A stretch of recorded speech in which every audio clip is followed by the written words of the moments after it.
Climate Fairplay. My name is Cody Sanford, host of this podcast. I'm recording today in the mountains, just shy of 10,000 feet.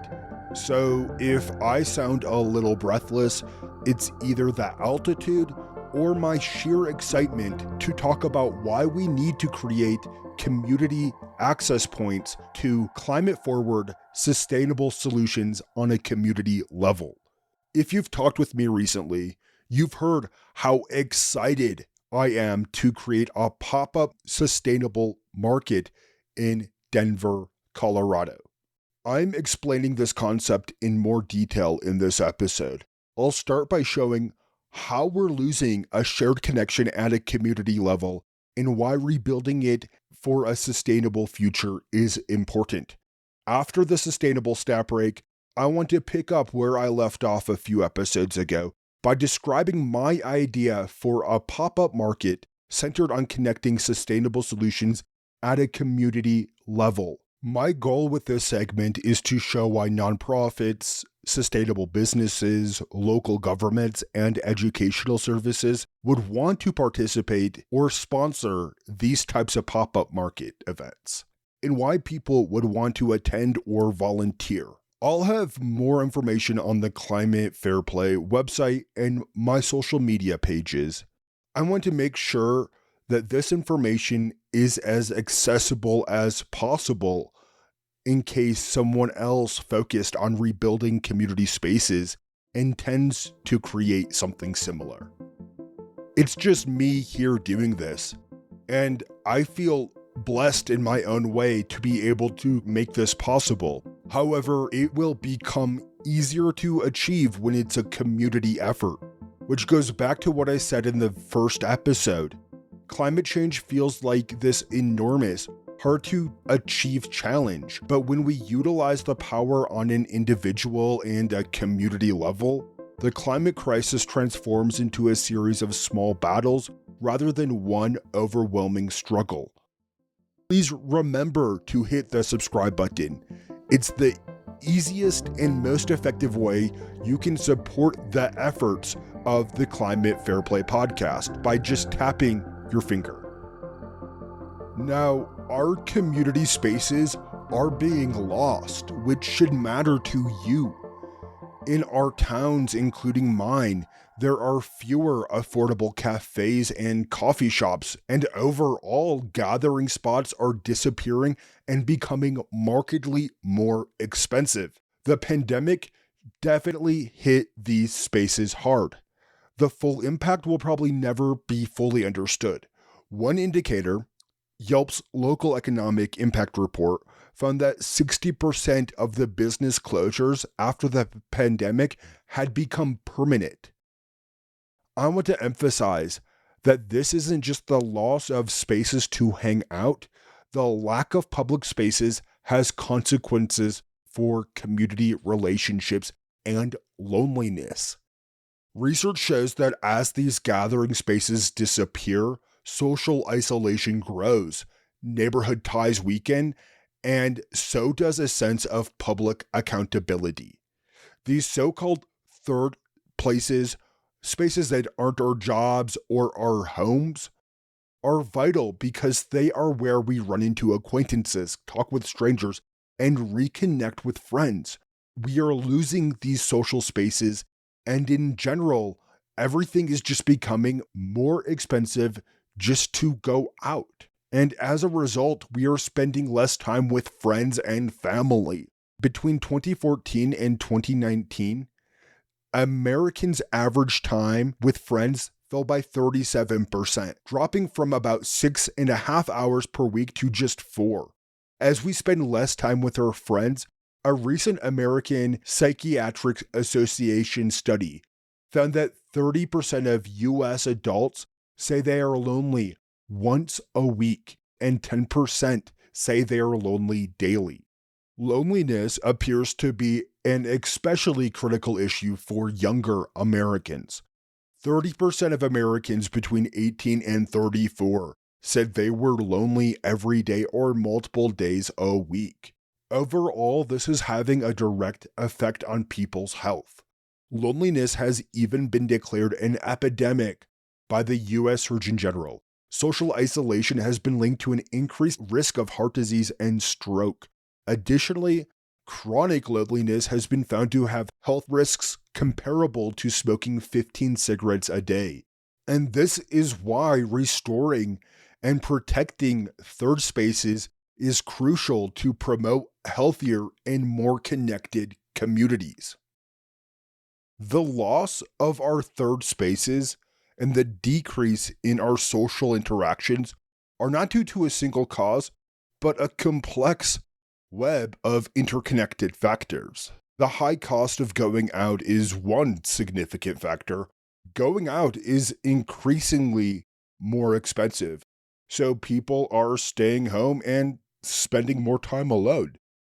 The rise in cost can be linked to inflation from the pandemic, and when everything is more expensive, as well as price gouging from large corporations, and the costs fall on the consumer. The pandemic was a defining moment for social connections. The lockdowns forced our favorite gathering spots to close, and over time, we got used to working, learning, and living more isolated ways. It's increasingly common that people don't need to go outside their houses for entertainment, or often even outside their heads. Our media consumption on our phones consists of personalized algorithms designed to grab and keep our attention. Our phones and our social media have filled a void as we spend more time alone. People spend over 2 hours each day on social media, but only a fraction of people find social media truly fulfilling, while far more derive meaningful connections from time spent with family and friends. Businesses struggled severely during and after the pandemic, but this trend actually started over a decade ago. So many stores in North America have closed since 2010 that people called it the retail apocalypse before COVID-19 ever happened. Another shift is that Americans are becoming more secular. Religion is less influential in people's daily lives. As a result, fewer people are affiliated with a church, which historically has been a community support system. According to the Gallup poll in 2000, 70% of Americans belong to a church. By 2020, this number dropped to 47%. Involvement in community organizations as a whole has decreased. COVID-19 did a number on civic engagement. Before the pandemic, about 30% of Americans had volunteered through community organizations. That fell to 23% during the pandemic period, and post-COVID, research shows that engagement in community organizations has risen after the pandemic, but it's still not at the levels it was at in 2019. All of these trends, rising costs, dwindling community spaces, the retail apocalypse, the rise in digital media, and diminishing civic engagement form a broader picture of what it means to live in a more disconnected world. Without regular opportunities to meet face-to-face, talk, and share experiences, we lose a sense of belonging and community. Restoring and protecting places where people can gather, and the priority isn't for people to spend money, but to actually interact with each other, is crucial for building a better community. Losing our third places like cafes, parks, and libraries also has negative consequences for our health and our well-being. I've mentioned already how loneliness, exacerbated by the lack of community places, has health risks comparable to smoking. Other risks to people's well-being include increased mental health decline, weaker social support networks, and reduced physical activity. It also undercuts our ability to address environmental challenges. When neighbors rarely meet face-to-face or share experiences, building the trust and networks needed for effective local action becomes harder, and research reflects this point. A 2019 study in Environmental Research Letters found that communities with strong social bonds were more likely to embrace sustainable behavior and collectively push for climate action.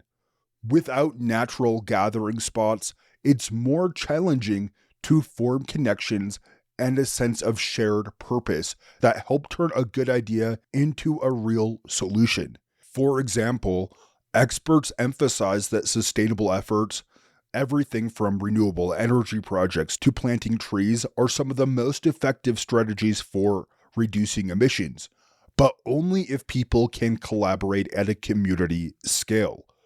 Environmental progress involves more than just technology and policy.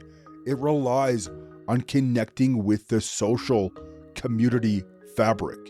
For instance, a 2020 report by American Planning Association shows that neighborhoods with accessible green space foster more interaction and collective action, including efforts to protect the environment.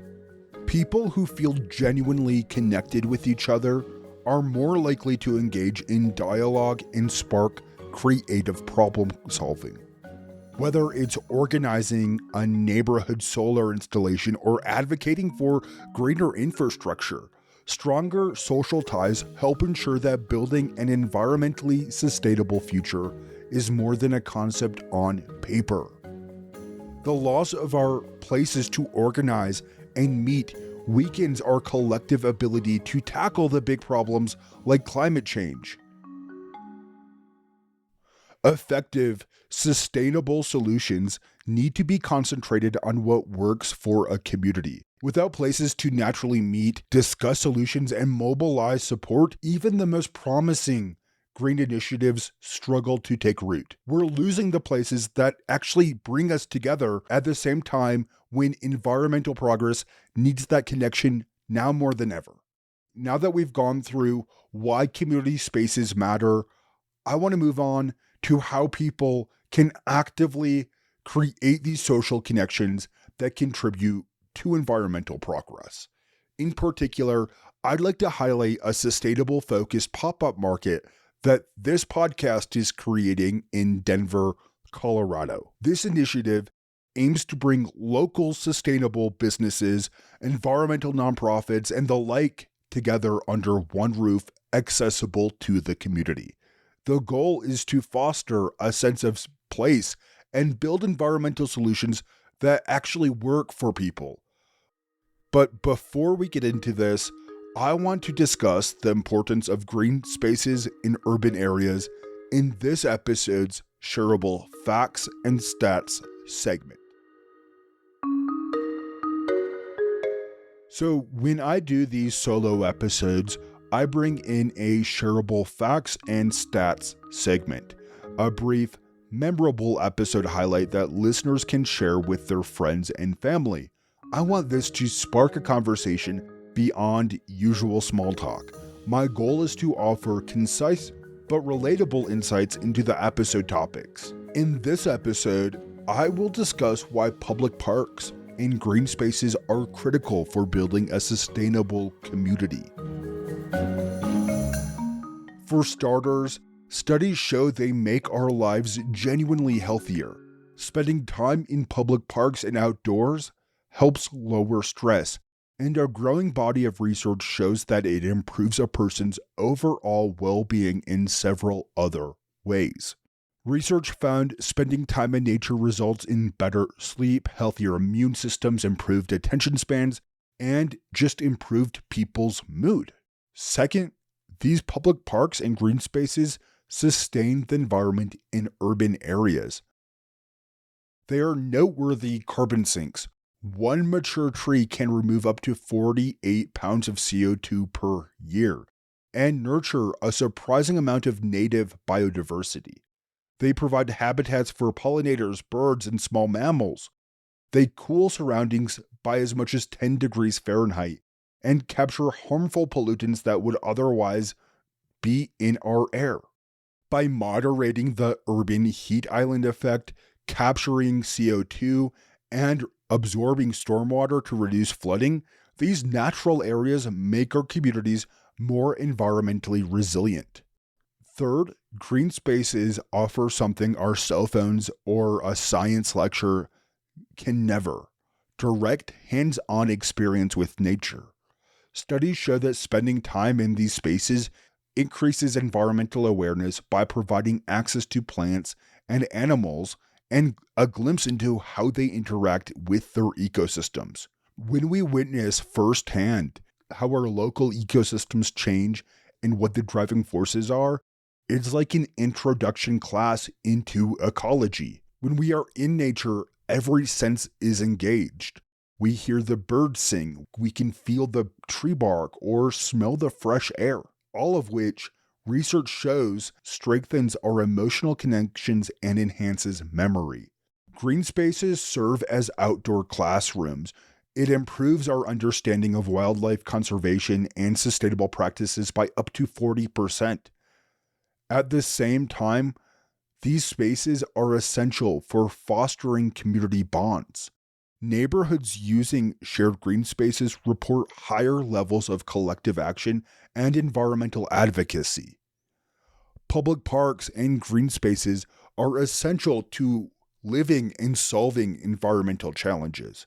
They improve our health, they sustain urban ecosystems, and deepen our understanding of nature. These spaces are the foundations of sustainable, thriving neighborhoods.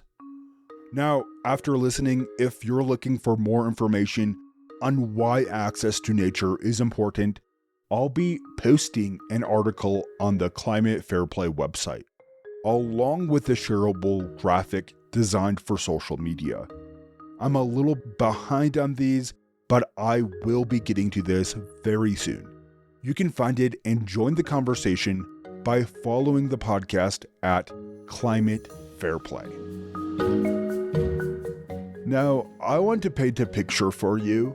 Imagine a farmer's market that doesn't try to sell you a teacup jar of artisan salsa or candles that smell like morning moose mist, each sold at a premium that they could cover the cost of your next vacation.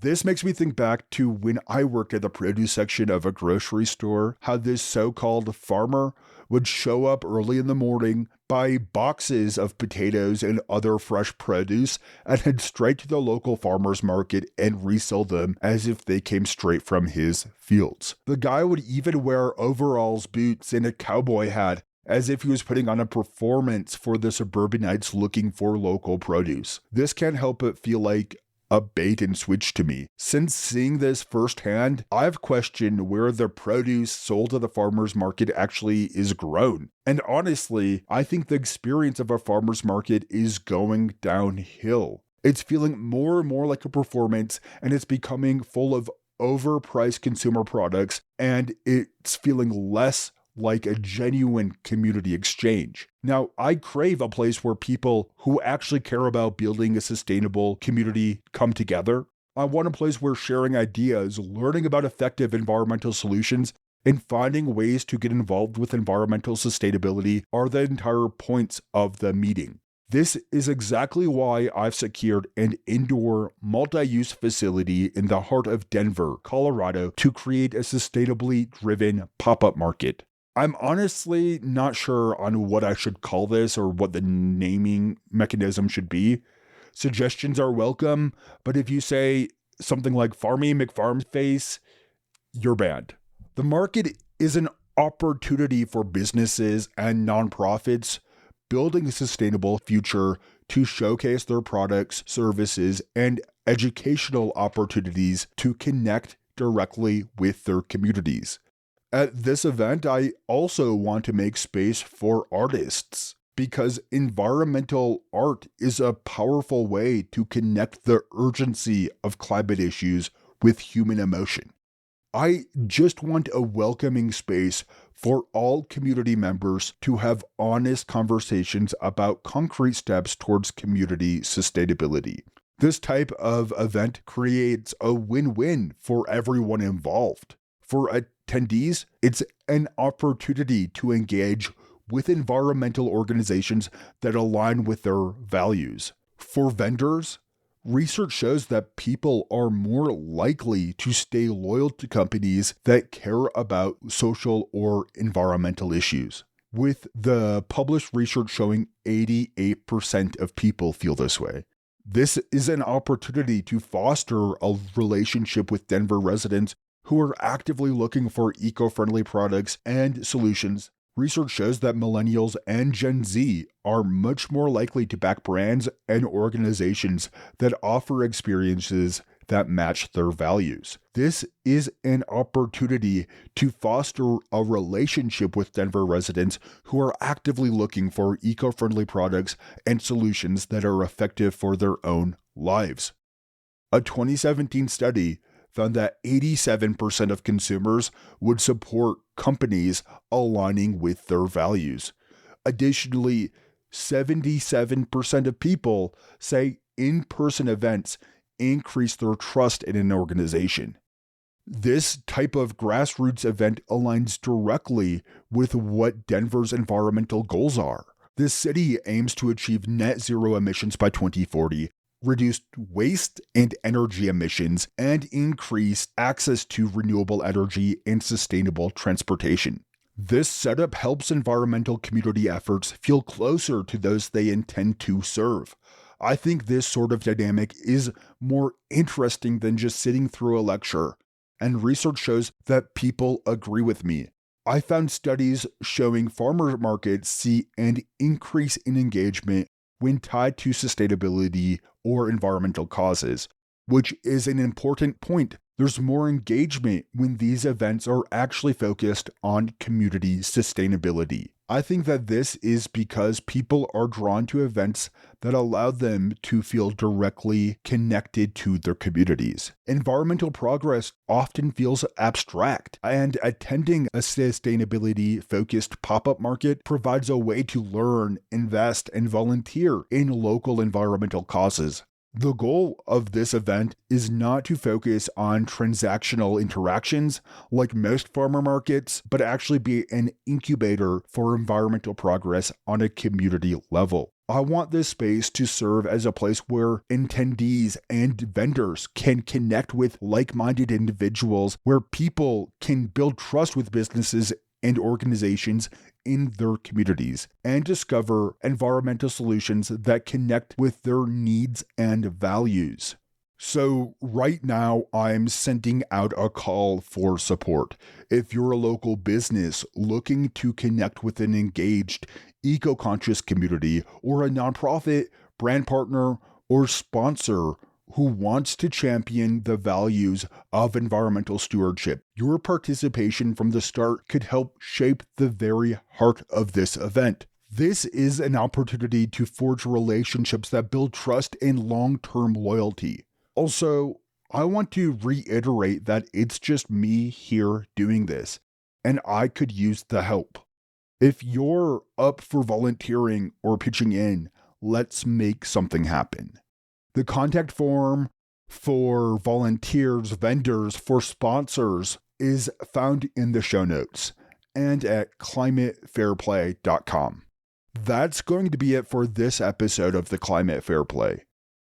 Don't forget to subscribe to the Climate Fairplay podcast and share this episode with anybody you think would be interested in building community resources for environmental sustainability. For more updates and ways to get involved, visit climatefairplay.com. I'm providing as much information on the website as possible as how I'm putting this pop-up market together, because I think it's important to share this information. Since we focus so much on the community level in this episode, next I want to talk about the current state of the global sustainable development goals as we break into 2025. I also have some cool interviews lined up soon. So again, all of this will be found at the Climate Fairplay podcast feed and at the Climate Fairplay podcast website. Thanks for listening and being a part of the conversation. I appreciate every single listen. Until next time.